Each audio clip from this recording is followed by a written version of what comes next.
Hi, everybody. Welcome to the cold open of this episode of SmartLess. I'm freezing. It'd be great if Arnett was here to warm this cold open up a little bit. I don't think he's available. No, he's not available. No. We should just start. Let's just start. Oh, God, look at all these goozies on my arm. Welcome to SmartLess. SmartLess.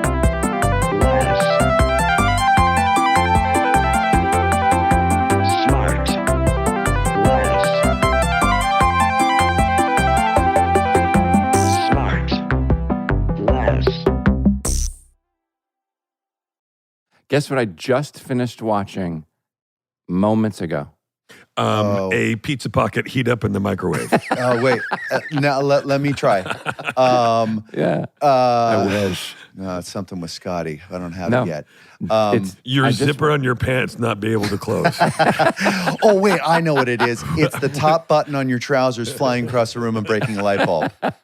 No, I just watched literally 10 minutes ago, finished watching DTF St. Louis, the first episode. Oh, and let me tell you, it is so good. It is right up my alley. Is it? And Jay, another incredible character by you. Oh, thanks. Like really, like so different. Really and quick question. Did you say it's a ride up your alley? It's a ride up your alley. It's right up It's my a alley. ride. He's been saying it wrong for years, No, Will. Don't stop him now. No, it's right up my alley.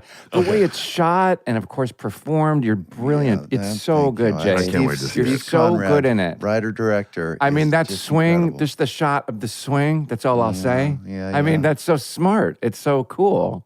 It gets real crazy. It's a Yeah, great and one. the ending of the first episode, wow. Yeah, It's thank you really for watching good. that, you sweet man. It's so good. You're so good. Do you? I don't know if I've ever admitted this on this show before, but speaking we of go. saying things wrong for years, Yeah. Oh, shit. and this is I'll attribute this to not reading a lot. You know, Okay. I'm allergic to books, and I'm Yep. not proud of that. Yeah.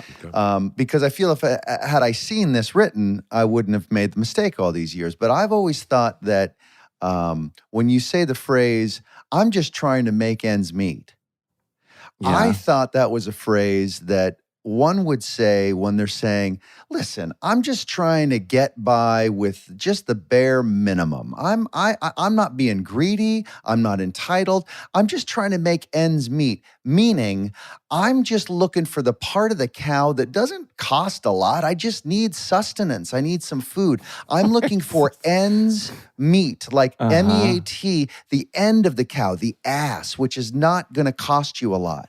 This is what my stupid head. This is what you're working on right now? until I'm 57, and Yeah. this was probably a couple of years ago. I was 55 until I realized that it is ends of, strings or whatever, creating a circle.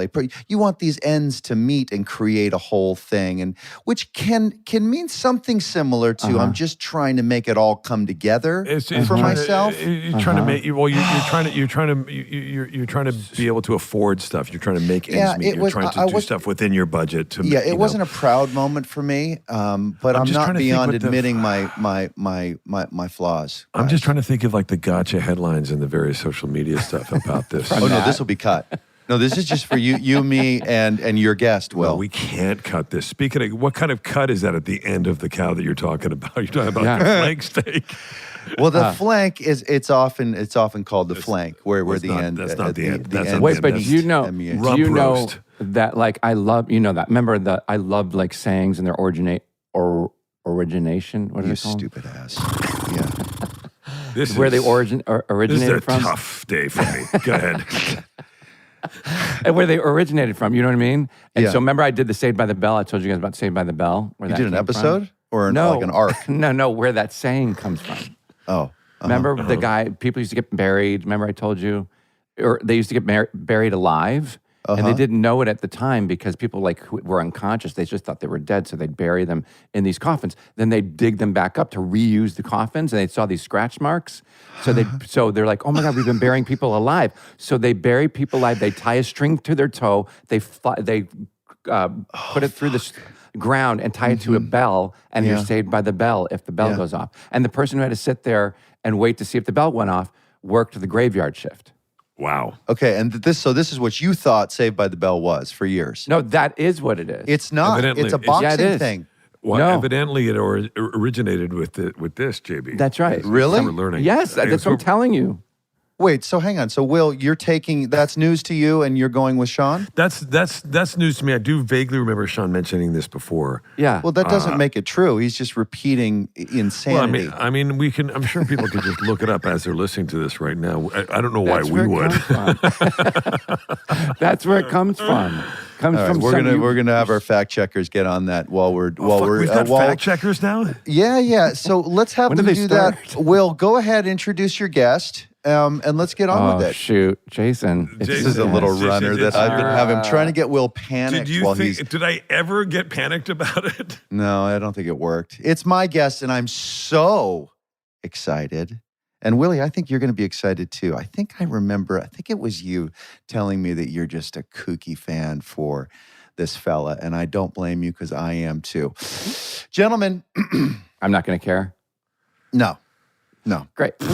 Let's start. It's going to be a great hour for you, Sean. No, you will. Everybody freaks on this guy for very good reason. Have you searched for the answer to the age-old question, what should I do after pursuing rock stardom and being a lawyer? Well, our guest this week has the answer. You become one of the finest actors on the planet. You go out there, you work with the best directors in the world, you turn in some of the most powerful and moving performances ever, and then you grab yourself an armful of awards, including the little gold guy named Oscar. He's done 3 careers worth of work already in his 30 years of performing, and it's been theater and film and television. But one of those television projects is now a film, and he's here to talk to us about that. Gentlemen, please welcome Tommy Shelby himself, Mr. Cillian Murphy. Oh my God. Yeah. Wow. Here with us Hi, guys. today. Bravo. How's it going? Oh, Cillian. How cool. So nice to meet you. Hey, man. Nice to meet you. That was a lovely introduction. Thank you. Right, I worked on it for minutes. What time is it for you today now? It's like nearly 6 p.m. in London. Oh, all right. Now, yeah. if you're like me, you're about an hour away from sleep. Are you in comfy socks? Are you getting ready to get horizontal, or are you about to start your night? I do start thinking about bed from, about 5:30. Yeah. That is true. Right. So we're Actually keeping true. you up right now. Yeah. Well, no, I mean, I'm just thinking about it. Yeah. Yeah. You know, but I will be approaching, I'll be in bed by like 9:30. Right? Yeah. You're good. You're good. We're all in the same. It's so Yeah, nice. I think the 4 of us are very good at relaxing and taking it easy. Now, is that because we're of a certain age, or is it because we've all really been good at getting after it, and we're kind of done with that, Yeah. right? I did it, and now I want to enjoy the relaxation of wisdom and age. I mean, what do you guys think? What's your Well, I'm feeling? 100% agree with Jason. Although I was going to ask you, Cillian, is like I'm doing theater right now, and I know you've done a lot of theater, and it's like Yeah. all of a sudden you have to retrain your brain to have the most energy at 8 p.m. Yeah. Yeah. You know, and it's like of the whole day you have to have most of your energy at 8 p.m. And boy, peak. it's rough. Are you going on stage tonight? And tomorrow, my quote unquote week starts Wednesdays. He's doing a one-man show, Cillian. I think you've done one of those, haven't you? I certainly have. Yeah. Yeah. Wow. Yeah. Good man. It's a lot. Eh? That's like the fucking Everest of acting. That's what I call it. It's pretty rough.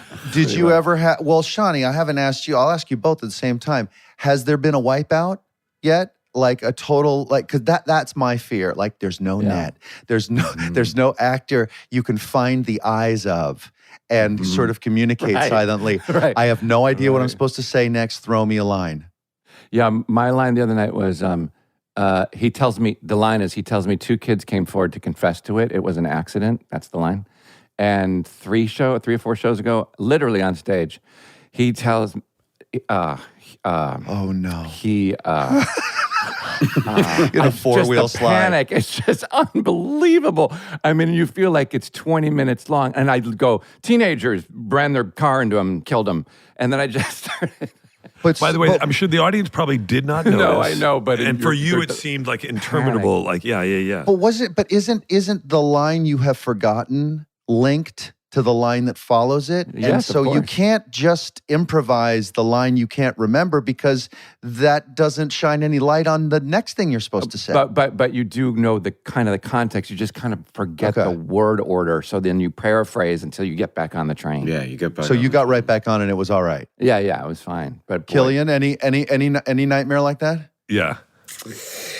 You know what? You know the way when you're doing theater, it's like you got like the left hand side and the right hand side. You got the sort of stage manager side of your brain, and you got the acting side of your brain, right? So you got the stage manager side going right. You drop the prop back there, so you got to go back and pick up the prop while you're saying the lines. that's right. That's You know, right. and they're right. acting similar. They're running parallel. So you got this kind of management in your head going, well, right. we got to fix this, and then the other side is talking. exactly so right. I did probably, but it was like I quite liked not having to rely on the terrified eyes across the stage to some other actor like saying, "Can you pick up the fucking knife that was not supposed?" So I quite enjoyed it. But what I did find, and I don't know about you, Sean, I could not sleep after it. I could not go to sleep. It's been rough. Really? Yeah. Just wired. Yeah. Absolutely. It was like being thrown out of a helicopter. I could not sleep. How are you about the folks coming backstage and wanting to congratulate you and talk a little bit? Like, are you? I would Jason's imagine obsessed that with this. I'm obsessed with this. I know. Because I don't want to be fucking bothered for the most part at any point in the day. This will keep you from doing Broadway. This very thing will keep you from doing Broadway. I'm with you though, Jay. But I I'm just with you. feel like I would feel burdened to make the person feel comfortable Right. backstage, and I would just feel their awkwardness, and I would feel like I need to host them now, and I need to just because I don't want people to feel uncomfortable. So I'm still working, I'm still on, and do you feel that either one of you guys with that moment, Cillian? I would be. I think when I was younger, I would always be up for come back to the dressing room and we'll have a drink and we'll go out. But then as I got older, I just couldn't fake it. I think any longer. But equally, I couldn't sleep, so I didn't know what to do. Like I didn't go for a long walk, have Because a of the bath. adrenaline, you mean? Still? Yeah, and then go to the pub. I didn't want to go to the pub. Sit alone drinking, not a good idea. So what do you do? I don't know what Especially to in the do. I tub. didn't know what to do. Yeah. So, Well, can I ask you this? This is another thing I'm fascinated with, and you guys plug yours. You've heard me twat on about this before, but is it the same practice overseas there that it is apparently in New York, where if you are famous, even pseudo-famous, you are obligated. You are obligated to go backstage and pay your respects and say hi, even if you don't know the actor, any of the actors, and they don't know that you're there. Yeah. Like, is that apparent? What I've heard is that it's very rude to just watch the show and leave if you're of any sort of notoriety. Is that the same thing in over there? do you guys go back? Sometimes. My other half makes me go back. So you'd prefer not to, but you recognize sometimes I that there do. is a practice, there is a tradition, there's an obligation. There yes? is, yeah. Yeah, there's like a little pressure. Like if they know that you're in the audience because the stage manager comes up and says, "They would love to say hi," or If they do that, then of course, then you do that. That's just Then you just courteous. have to, But if you don't know the person and they haven't made that connection, I think you're well within your right to just sort of I mean, I've had quietly people bow come out, that of course. don't come back. I don't think anything about Right, it. even if they're not in house seats or anything like that. So there's no No. way for them to assume that you know that they're there. I went just to find see that it's I sort went, of I went to see Sean in presumptuous. previews. I went to see Sean in previews. I didn't tell him, and I just left. I didn't even go and say hi to him. Oh. And it wasn't until we all went together that I went backstage. Not true, Sean. Not true. So, Cillian, it's the same thing overseas as far as the practice, the tradition? Yeah, I mean, I can't. People do. I remember once I was doing a show in New York, and I had a night off like you have, Sean. And at the time, John Hurt was doing Crap's Last Tape, and I went to see the play, and it was unbelievable. And it was John Hurt. Mm-hmm. And the stage manager came up and said, "Would you like to go back and meet Mr. Hurt?" And I went. I was doing a show at the same time, and I thought, would I like if John Hurt came back to see me? No, I wasn't comparing myself to John Hurt, but I went, you know what? I think he's probably a bit tired. I'm going to just leave. So I just left. And then afterwards I went, you fucking idiot. Why didn't you not go back and meet John Hurt? He's like one of my acting heroes. Right. But I didn't because I felt he might be a little tired. Right. And it's like, you're famous, I'm famous, so I thought I'd come back and say hi. That's the thing that sort of cringes me out about it. But I hear that it's actually the opposite, that it's you should bring it up more often, Jay. Yeah. I don't know. Wait, I want to hear about Cillian's musical career. I didn't know this about you. Can you expand on that a little bit? Yeah. Well, I didn't know that. it seems to be, it seems to be quite common, doesn't it? That there's a lot of frustrated musicians in acting. I've encountered lots of them, and it's initially what I'm sure there's probably some of you guys are among them, but I that's all I wanted to do from the very beginning was play music, and that's when I saw you, Jason, was at the Radiohead show. But and then obviously it didn't work out, and so I kind of moved into theater, I think, to try and get that live experience, that connection with an audience that you get when you play music, and then I just that just became the main thing. But it was always music, and I'm still obsessed with it, and it's still, Are you? My first love. Yeah. I didn't know that. What are you in a band? I'm sorry. Forgive me. No, I mean you should. Why would you? I don't expect you to. He was with his brother, and is it true? Is the story? This is Wikipedia facts, so forgive our rigorous journalism skills. But you guys had a band together, and then there was a record label that wanted you to sign, but you were like, this smells like maybe an overreach, and so let's not sign. And then things kind of transitioned into theater, and that became your passion. Was that kind of the way it went? More or less, yeah. And more or less, like it was. My brother was he was playing keys in the band, and he was only 16 or something when we were offered the record deal. So my parents said, absolutely verboten, you're not like ruining your life. They said to me, I can ruin my life, but then we just didn't. But Patty, we're going to protect. So it just all kind of fell apart. Yeah. But, and then I'd never been to the theatre before that. And then after that, I saw a play in Cork City, where I'm from, which was Clockwork Orange?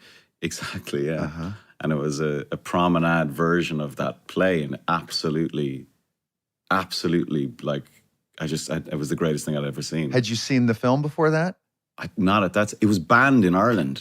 No, That really? movie was banned in Ireland. For the first time I saw it I bought a VHS copy of it in Canada. Wow. Yeah. That's wild. My grandpa's We from love it in Dingle. Canada. We love it. My grandfather's from Dingle. My grandmother is really? from County Kerry. Yeah. Oh man, I mean, I spent a lot of time in Dingle and around. It's the west of beautiful, Ireland. right? It's like my favorite place in the world. Oh, Wow. yeah, it's beautiful. Shawnee, have you been over there? Yeah, just once. It's just to Ireland a couple times, but to Dingle just once. We still have cousins, like distant cousins, I think, that still live there. Oh man! But yeah, it's really I thought you were pretty going to say I over still have a sweatshirt that says I got this. Dingleberry. So the first time you really experienced the theaters when you saw Clockwork Orange on stage. Yeah, is that what your testimony is, Cillian? Do we have your answer right? Yeah. Well, how did that moment go? Because your parents are both educators, yes? Correct. Yeah.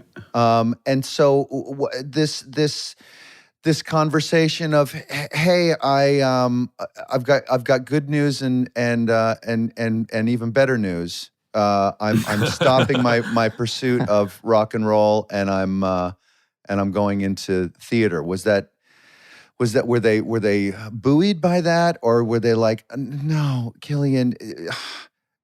Were they all right with it?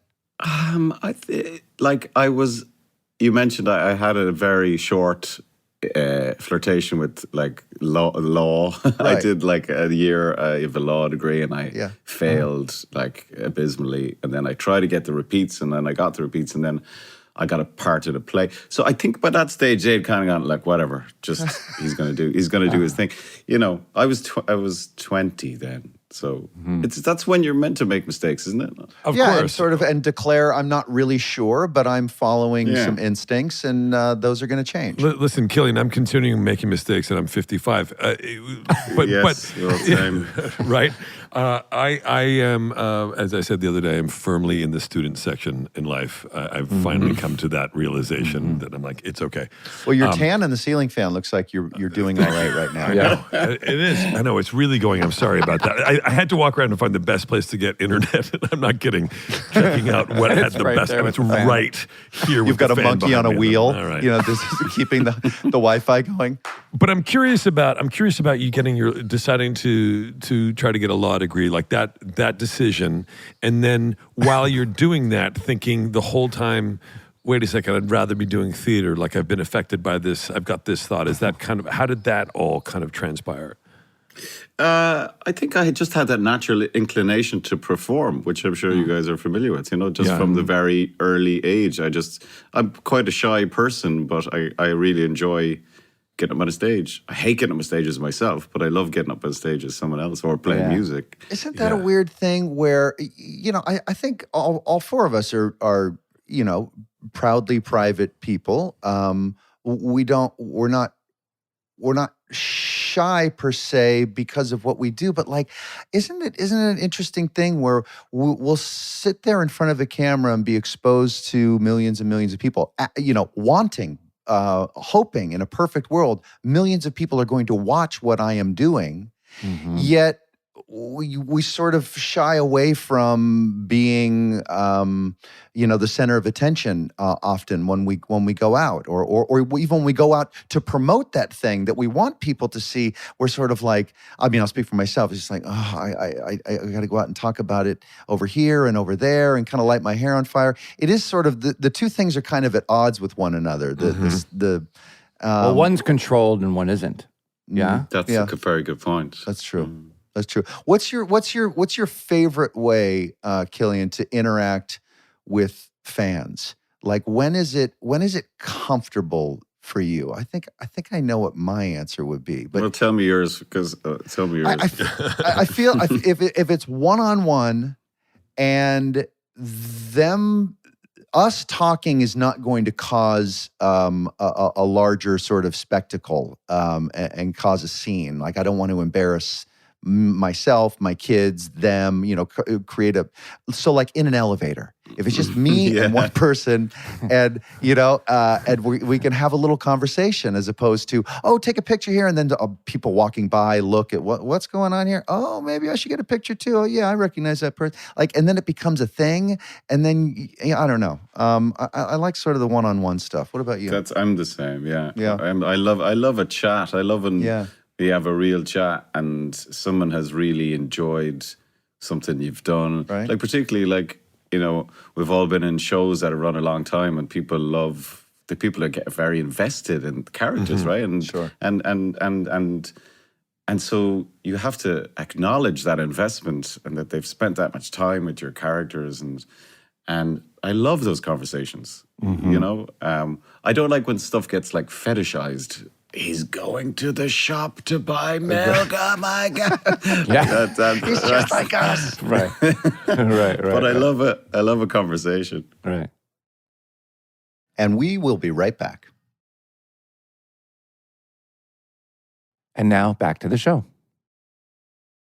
Are you able at times to have the same kind of experience with your characters that some of your fans might? In other words, are you able to watch what you do and enjoy it from an audience point of view, or can you not get the separation from your experience inside the character?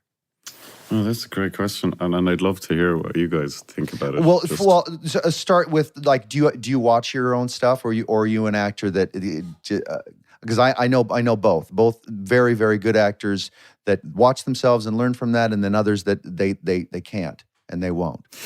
Well, it's different jobs sometimes, isn't it? Like this Peaky Blinders film, like we had the premiere last night in Birmingham. I just watched it 2 nights ago. It's incredible. Wow. Incredible. I can't wait to see it. It was very cool, but I was producer on that, so I've seen the thing like 500 times. So Yeah. I like it was a very different kind of experience watching it too. You know, when you just turn up and as an actor for hire and you do your work and then you see it. And some stuff I've never seen at all, and some stuff I'm immensely proud of.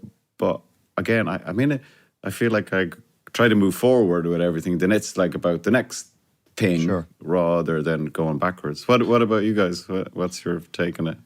Do any of you sit around watching your work endlessly? No. That's how I wake up every morning. I can't get out of bed without it.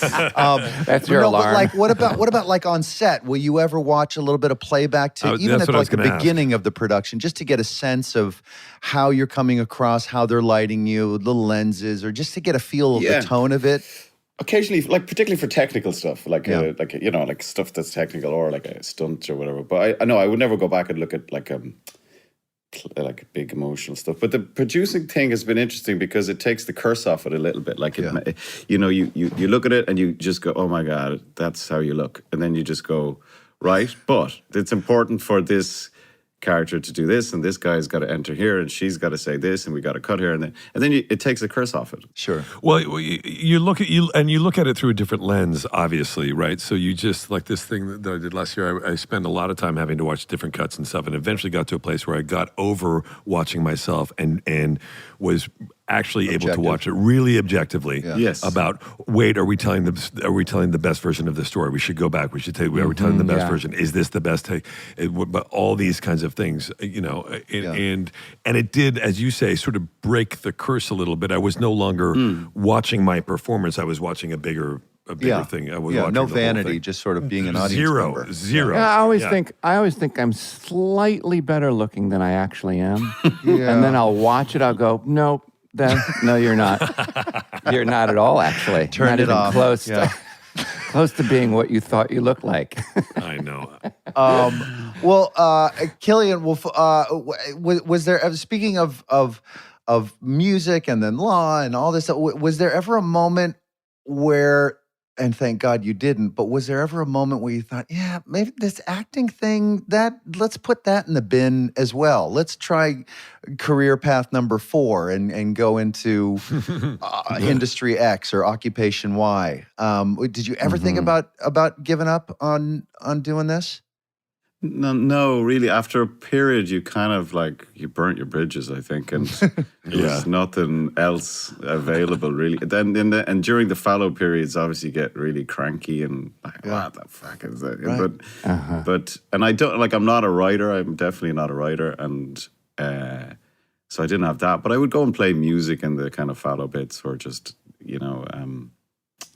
just go and just watch movies and read books. But I didn't know. I never got to the stage where I thought, fuck this. But I did, whenever the stuff started to get kind of dry up in film or television, I was very lucky to have a friend of mine called Enda Walsh, who I made an awful lot of theatre with.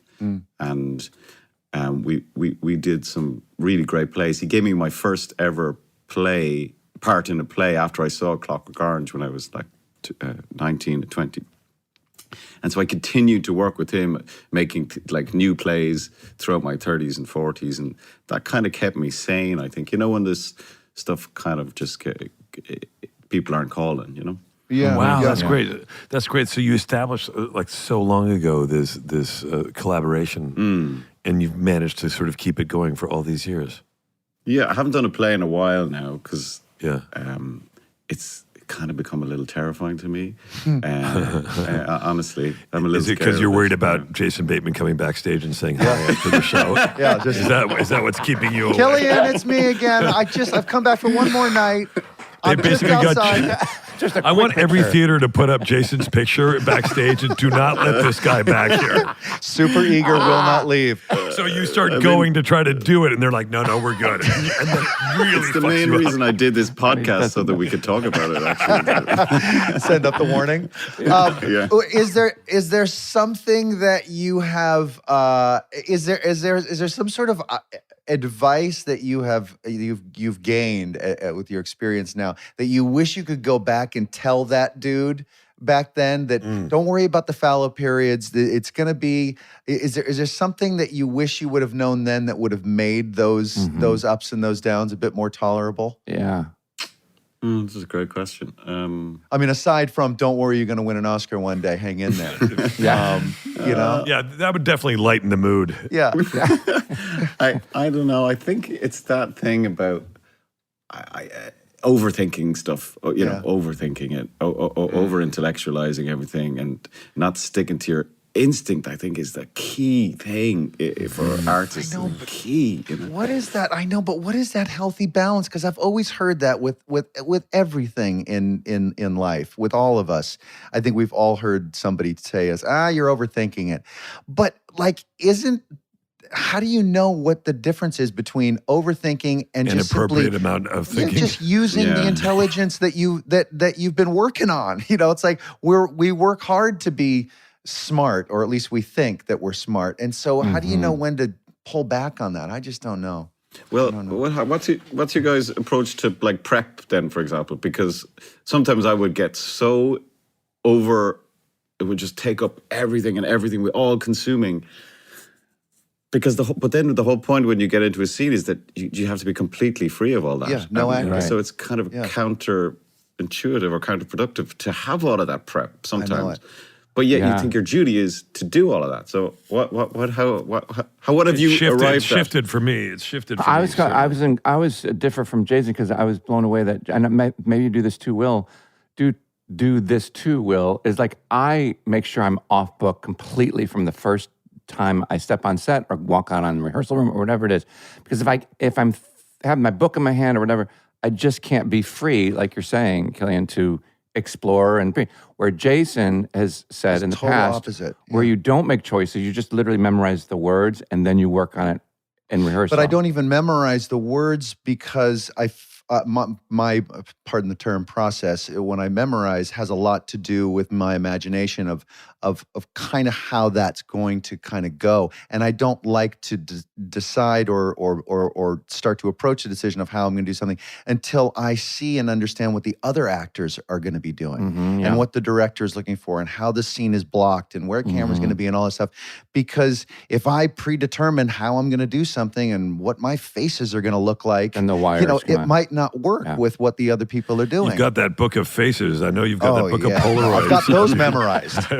Yeah, I started memorizing in really monotone ways. It's truly, I started memorizing monotone way and recording myself. This is true. Yeah, and with a very monotone voice, so that I had zero inflection and crossing out all stage direction. Yeah. And just taking all of that away. And I did get into a situation. I was working on this thing, and I got there, and they're like, "Now you've got to go and get the thing on the other side of the room." I'm like, "Oh, do I? I didn't even know that I hadn't, but because but actually it was very helpful because it just happened very organically, and I hadn't thought about that, and so it's really shifted as I've gotten older how I look at it, and my preparation is so much different now than it was. And also, JB, I think about like when we used to do Arrested Development, for instance, it was much more.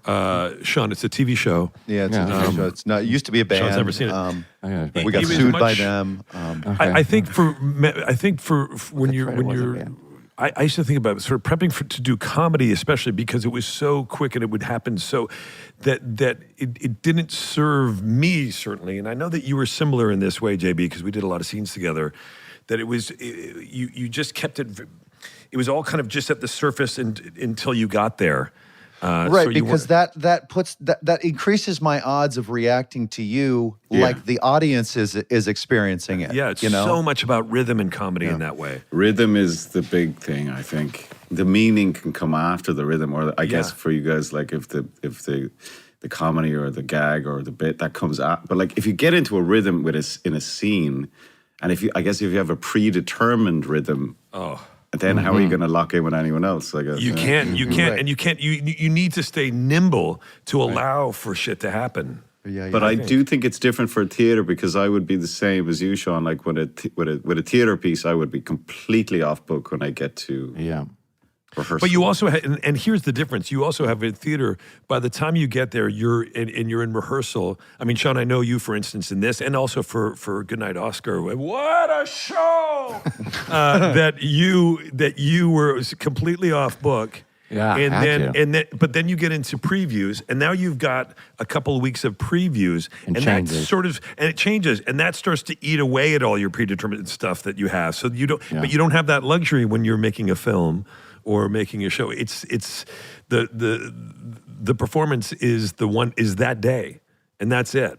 Yeah, it's funny. It's funny. There is this one line where I reference a very famous musical in this current show.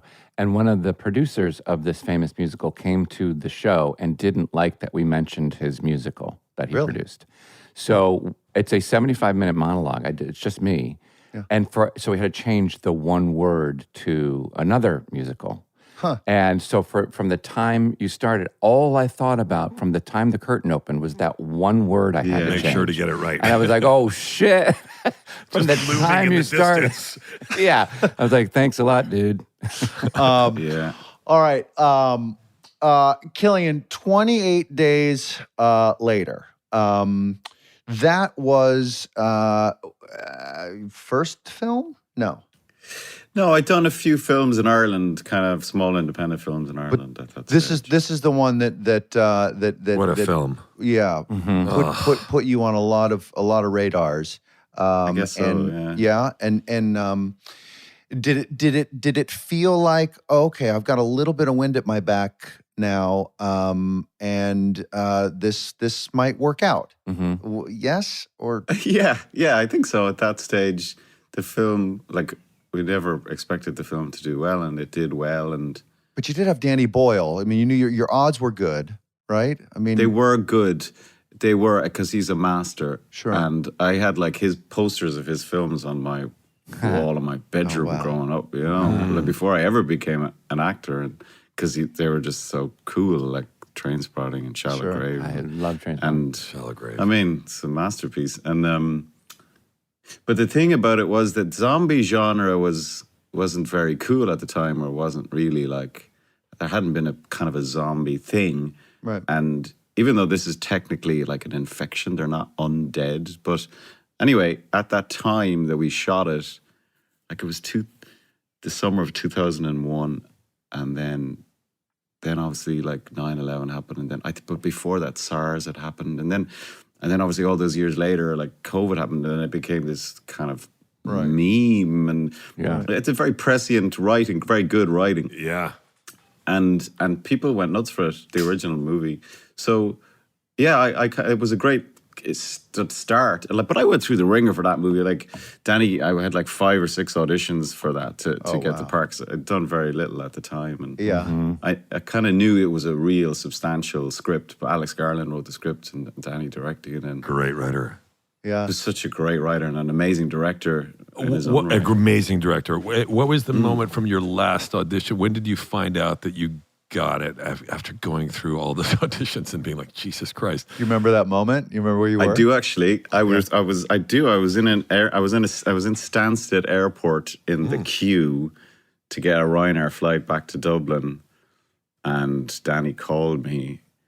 And I had to do one of those like unbelievably contained celebrations where you like drop my bag and sit down and kind of. But it was massive for me, that movie. It's fucking 23 years ago or something. Wow. Now he talks often, doesn't he, about energy over perfection? Do I have that Danny. right? His sort of his MO on set. Can you explain what he might mean by that? What his direction, his environment is like, what that set is like, what his style is like? Sounds about right. Yeah, he's incredible energy and passion for it. Like, he never stops moving. He never stops. Like, he's on every single element of the set. And it's constant ideas, constant. He's constantly pushing, and really pushing the actors and pushing every department. I absolutely loved that at that age. I don't think I'd been in, working with someone who was so coherent in their vision for the film, if you know what I mean. Yeah, sure. Just full enthusiasm and just knows all 4 corners of what this scene's supposed to do and how it's supposed to be done. Yeah. And it's infectious, and every time you think, oh, I thought that was pretty good, like, you know, you're off again.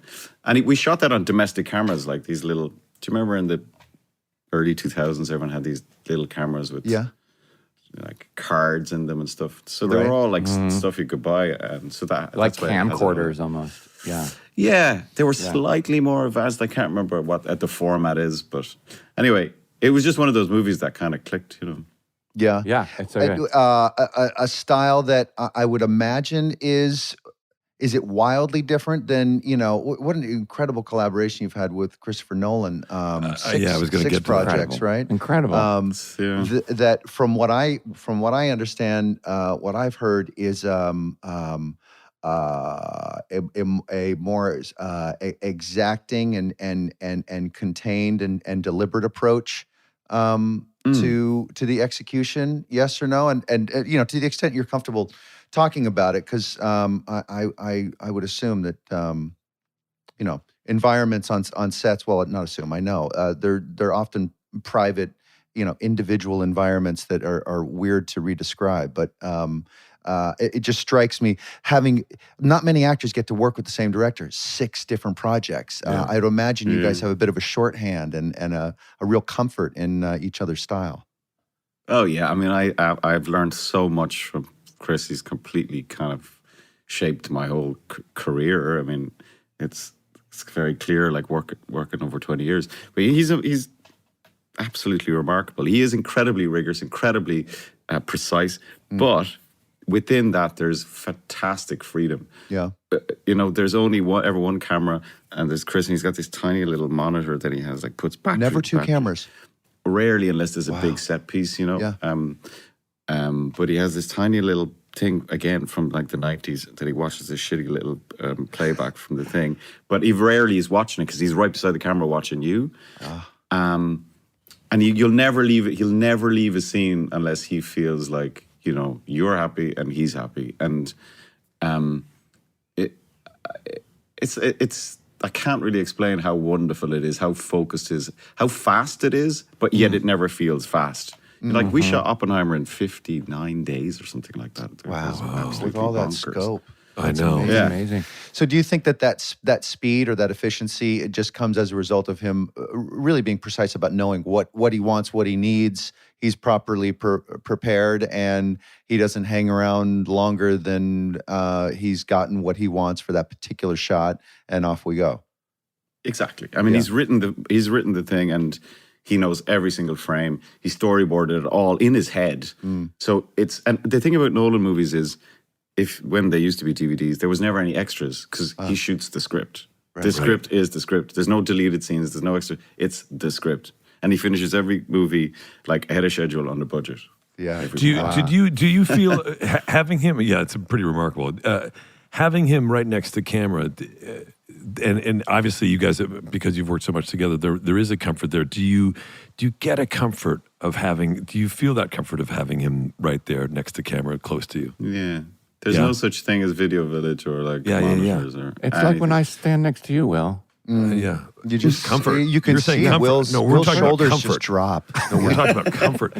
But I mean, so then I'm going to ask you. So you feel that, and you must. That's it's evident in your work that you do with him, and so I wonder if when you go and you do work with other directors, do you ever feel that like sort of sense of not detachment, but sometimes if it is further, they are further away, or they are at Video Village, or you're not, and you don't have that sort of that proximity, that relationship that's so close. Do you feel the difference sometimes? And I don't mean this as to disparage other directors, clearly. Sure, no, I understand. No, I think it's like what we were discussing earlier. You know, over time, I think it's our duty to be really, really flexible, isn't it? Because if you come on one set with us and like, this is the only way I will work. Sure. But some directors love to rehearse, some directors don't love to rehearse, some directors have everybody look at the monitor and chat, and others, you know, don't do that. So you have to kind of bend to their approach, I find, and I love doing that. Like, and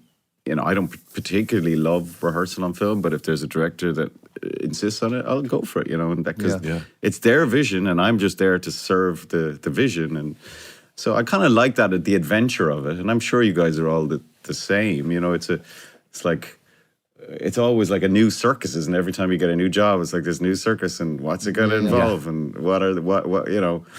So I like that. For sure. We'll be right back. And back to the show. How do you like affecting the health of that circus, the harmony of that environment, depending on your level of influence on that set? Like, just even the Nolan films, for example, there are some where you're a part of an ensemble, and then like Oppenheimer, you're the lead, and you can affect the environment. Peaky Blinders, again, sort of the captain, and also in a producerial position as well. Do you enjoy that sort of leadership position, or do you like to disappear and just be sort of part of the team and be like a soldier? I think it's a bit of both, really, isn't it? If because it's funny you say soldier, because the whole of the film set is based off like the old military kind of setup, isn't it? Like with your director and your first AD and your second AD and your third AD, and everyone's got number one in the call sheet, number two in the call, it's and it has to work like that, and and everything comes from the top. I think the atmosphere and the ambience and the vibe and the energy always percolates down from the leaders, like the producers and the director and the lead actors, down to how everyone. So I think it's always nice I love to have a set where people are having a bit of fun and a bit of crack and crack in the Irish vernacular. Yeah. We were with you. Okay, I could. Oh boy! I want to know Cillian how Murphy loves crack. Headline. We've got our Cillian, how do you speaking about healthy? How do you stay so fit? You're always like I know you're younger than us, but I think it's crack. Is it not? He just told us. Because you have kids too, right? You're constantly working. You're constantly on the go, but you're in like incredible shape. Will looks pretty good there. He does. Oh, thanks, man. That's bronzer. A lot of that's bronzer. Yeah, it is. I just sprayed it on. No, I think all of you guys are very well maintained. I think it's kind of part of the job, isn't it? Unfortunately, or fortunately, I don't know. Well, there's another part of that Wikipedia incredible hints I got. There was, is it true that you to avoid mad cow disease, you went vegetarian. Then you started eating. Then you started eating meat to bulk up for Peaky Blinders, and then you stopped eating meat. And you're back to vegetarian for. It didn't give me the reason for the return. But do they have it right so far? That's more or less accurate. I met my wife when I was 20, and she's been a vegetarian all her life. So I became a vegetarian then, and then I did kind of. So it was more out of convenience than of any real sort of, opposition to it. But now I do it because I don't really want to eat animals, or But and if you were to, you would make ends meet. Thank you, Will. And that's our episode, everybody. Thank you for joining us. Wonderful book. We have made the two pieces of string connect at the bottom. No, but that whole bulking up thing, I know I'm all over the place, but I saw this documentary once because I went vegetarian for a year to try to lower my cholesterol, and it only dropped 1 point after 12 months of eating nothing but I remember that. Sticks and berries. Yeah, wasn't that long ago. But I watched this documentary while I was doing it, and they made a point that you don't need meat to bulk up, because they made a point that like gorillas are vegetarians, rhinoceros, giraffe, like these huge animals, all they eat are leaves.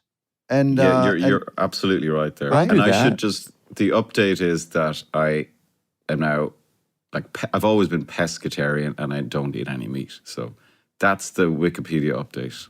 So it's fish. We'll add that in there today. Thanks. You say you do the fish. I do the fish, yes. Right. Yeah. And you're entirely right. It's very possible to, if you need to do that, to do it through plant protein, of course. Right. Yeah. I was just being an idiot back then. I'm still an idiot. All right, let's talk to me about Peaky Blinders now. How long had you been doing? How long did you do Peaky Blinders before How long have you been living in the world of Peaky Blinders? So we did the show on and off since we shot the first season in the end of 2012. So on and off. Wow. So, wow, 14 years. So which I worked out was like a quarter of my life. Yeah. Yeah. And how have you? I'm sure you have enjoyed, because you could have left it earlier, but you have undoubtedly enjoyed the progression of Tommy and shaping his growth along with Stephen Knight. Yes. Yes, but I'm curious to know about you guys as well, because people ask me this stuff, and you know that old showbiz adage, like, you know, don't quit a hit. Like, so when, like, amen. Like, if something is working, and people, you know, a lot of journalists will say, oh, it must be, you know, hard going back playing this thing. It's amazing writing. Well, if it's incredibly high quality, like what you guys have there, and the film, my God, took it to even a higher level of production value and cinematic pleasures. Just unbelievably well directed and shot and scored and performed and lit. I mean, what a film. But yes, amen. If you've got a gig in this business, stick with it. These people that quit their series job because they want to be open for all the feature opportunities that they feel might be just around the corner. It's like, no, ding dong. You got time for those too. I love that character of yours, the guy who talks like this, who does the thing that I want to be freed up for features. Like, give me. Yeah, exactly. But also, I think the thing that those people forget is that the features people are all watching the show, Right? Yeah. And thinking, Right. of course. Right. You know, wouldn't they be great in my film? You know. Yeah. Right. Cillian, do you spend a lot of time in the States, or are you happy where you are? I do come over for work. Yeah, I've never lived other than, you know, for jobs. Jobs. And, so you love Ireland? Well, I lived in London for a long time. We lived here for 14 years. And you live in London now? I'm sorry. I thought. No, I'm sorry. We're back in Ireland now for about 10 years, but we did live in London for 14. Oh, got it. And then before that, we were kind of like, you know, wherever work would take me, I guess. Why do you ask, Sean? Do you have a Airbnb? You want to? Well, no, it'd be nice to have. You got a rental that you want to just pay off the mortgage just to cover cost, right? And what can you offer him? Housekeeper comes twice a week. Yeah, the occupant just take off. I just think first and last and a deposit. We're good. No, because I don't know. I'm always curious because I love it where you are, and I get the draw to both. I mean, America is obviously incredible, and yeah, yeah, but we're kind of like itinerant, aren't we? We just have to follow the work, and that's the nature of it. And we're in the circus, as you say. And you kind of circus. My friend once called it the Circus of the Unemployable. I thought it was a very good phrase. That is. The thing I was going to ask you about doing multiple seasons, years of the same character, is how much have you enjoyed having that character grow with you, because of you? Has Cillian grown through what you've been experimenting with Tommy? I mean, I'm sure there's a yes to all of this. So I'm not positive what the question is, which is a habit of mine. I know what you mean. Yeah, I know what you mean.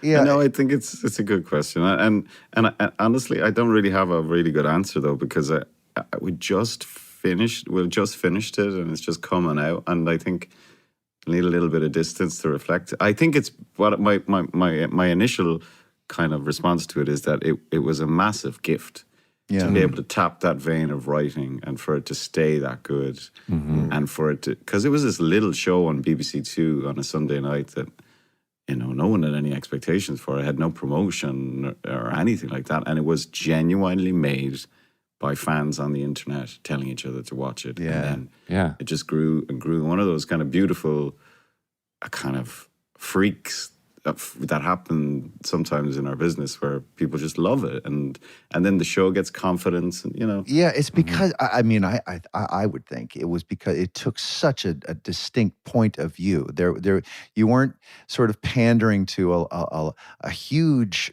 audience. You were sort of like, we're going to make the show that we really like. We're going to we're going to shoot it the way we want to shoot it. We're going to put this music in there that we really love, and hopefully enough people like it to just keep us on the air. But we're not looking to be some massive hit, and that type of specificity and commitment actually yielded a real fervent fan base. Yeah. Well, as opposed to sort of trying to retrofit, trying to go like, we want to make a show that hits all this audience, and so how can we? And that's a recipe for disaster. I wonder, Cillian, were there moments during various seasons of the show, and certainly before the film, like were there moments you're like, this is it, this is the last one, and then it happened again? Like, did you ever have those, like, where you felt like, or was it always open ended, like, we're going to do more?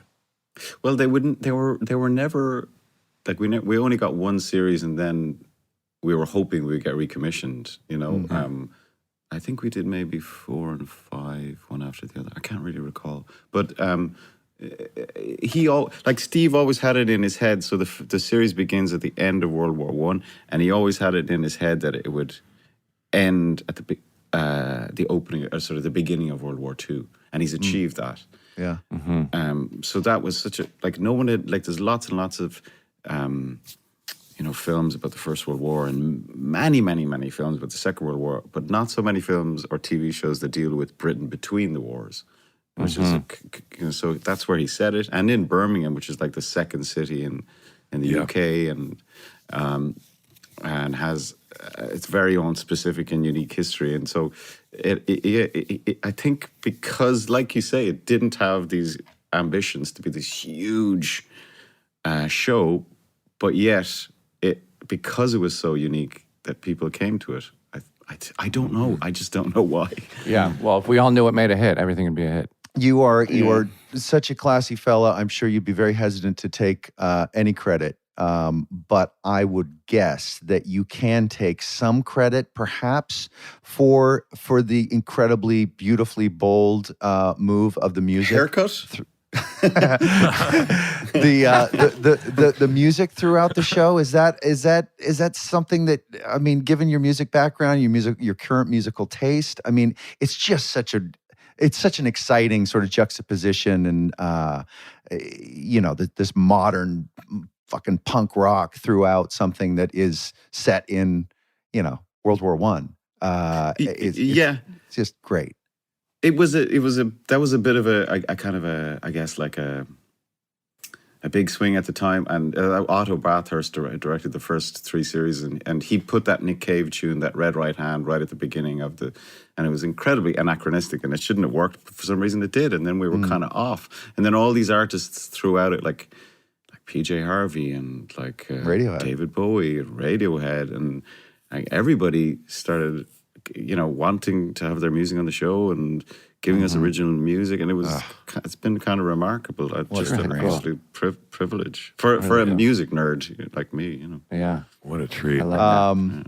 All right. Well, I'm assuming you've answered this question a million times, but putting Peaky Blinders to bed, I will ask you: are you good?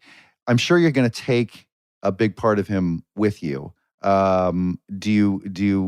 You going to miss him? Are you going to miss playing that character? You've just done so much work in that skin. I suppose I probably will. Yeah. I don't think about it. What do you guys feel about those long running shows and those characters? I'm curious to know. Just turn the page, right? Yeah. Yeah. But do you actually feel, I mean, are you extremely unsentimental, or do you have a great affection for them? My personal either limits or strategy or style or whatever is to find that character inside of me. It's usually way over on one side or the other of what my goalposts are, the limits of who I am. So that person's always inside of me, so I'll always carry that character with me a bit. I feel like if it's outside my goalpost, then I get into acting. So I got to find, there would be a version of him inside me somewhere. What about you two fellas? Yeah, I'm proud and excited that the fans love the character I played for so many years. But for me personally, like Jason just said, ready to move on. Turn it. After that. Yeah, I'm not sentimental in that way. Yeah. Yeah. Yeah, neither am I. Yeah. You're happy to say kind of goodbye, nice knowing you, next. Yeah. I think Yeah. so, yeah. And very proud of it. And like you say, Yeah. like really proud that it had such an impact and that the people invested so much. But you have to have a forward momentum. It's more for me, usually it's the people I've worked with doing it that it's really tragic that we have to Right. get used to saying goodbye to. Right. That's an odd muscle that we all unfortunately have to strengthen is saying goodbye to these families that we're constantly creating on sets. That's the strange thing. Yeah. When you run into someone, I was just thinking about you run into people that you worked with on something really intensely, and you see them like at a restaurant or out in the street or at something else, and it's I don't even just mean actors, like anybody who's part of the filmmaking process, production designer or whomever, and you see them, you're like, and you go, hey, what are you doing? Hey, and you've got this like really intense part of your life where you had this real connect, where you were both doing this creative endeavor. You're like, hey, but you've always got that. You know what I mean? And your family has no idea who these people are. Idea. And you've spent more time with them in the last few years than you have your actual family. And they've never met them. And they bring you such joy in that moment when you see them. Yeah. Yes, and then it's instant. There's no like getting to know you again. It's just you're straight back into it because you've been through the trenches. Yeah. Strange. We are 2 minutes over. Parting shot, Shawnee? No, I was just going to say, now when I run into you, Cillian, we worked on this together. We did. So we have this moment and this experience together. So when we run into each other, Peaky Blinders, The Immortal Man, in select theaters, it already March 6th, it was, and on Netflix March 20th. I highly recommend this thing. And you can't fold laundry watching it either.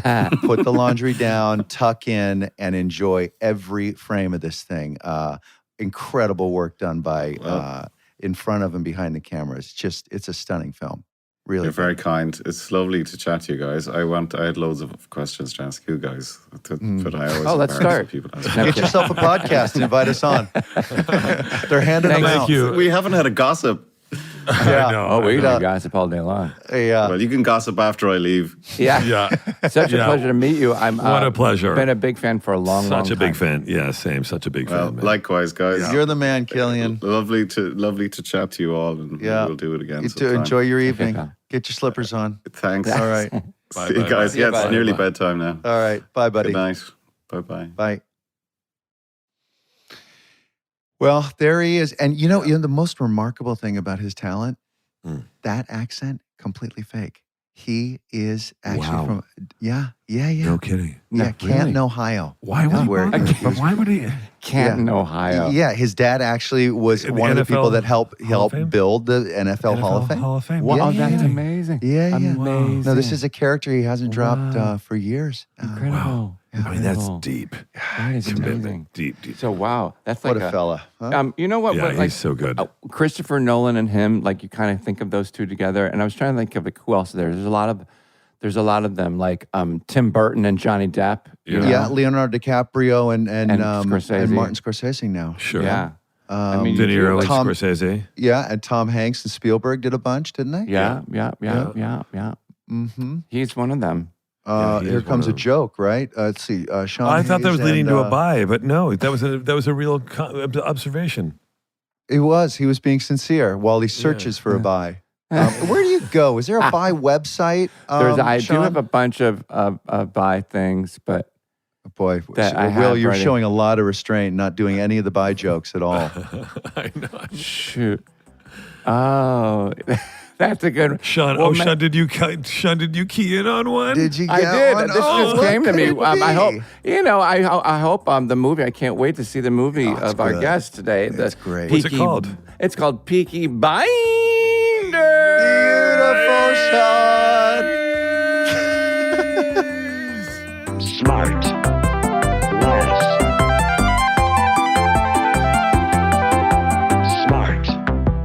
SmartLess. SmartLess is 100% organic and artisanally handcrafted by Bennett Barbaco, Michael Grant Terry, and Rob Armjarf. SmartLess.